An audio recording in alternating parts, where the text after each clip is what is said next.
Good morning dear students. This is English teacher Balaji More. So friends, सध्या परीक्षेचा कालावधी आहे आणि आपण जेव्हा पेपर लिहितोय तेव्हा मला वाटतं की दोन प्रश्न अगोदर स्वतःला विचारावेत. पहिला प्रश्न, आपण काय लिहितोय, आणि दुसरा प्रश्न, आपण कसं लिहितोय.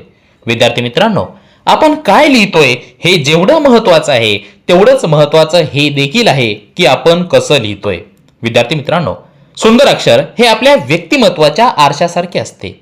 स्वच्छ व नीटनेटके अक्षर वाचणाऱ्यावर चांगला प्रभाव टाकत असते आणि परीक्षेमध्ये तर सुंदर अक्षरामुळे शिक्षकांना उत्तर समजायला सुद्धा सोपे जाते आणि त्यातूनच आपले गुण वाढण्यास सुद्धा मदत होते.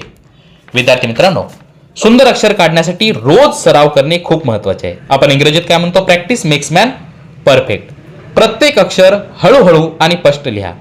ओळी सरळ ठेवा आणि शब्दामध्ये सुद्धा अंतर ठेवा. सुरुवातीला हळू लिहा पण नीट लिहा. हळूहळू लिहिण्याने आपल्या अक्षराची गती वाढेल आणि सौंदर्यही वाढेल. लक्षात ठेवा, अक्षर ही एक सवय आहे आणि सवय नेहमी सातत्यानेच घडते. त्यामुळे परीक्षेमध्ये अक्षर नीटनेटके आणि चांगले काढण्याचा प्रयत्न करा. त्यातूनच तुमचे गुण वाढतील. धन्यवाद. थँक्यू.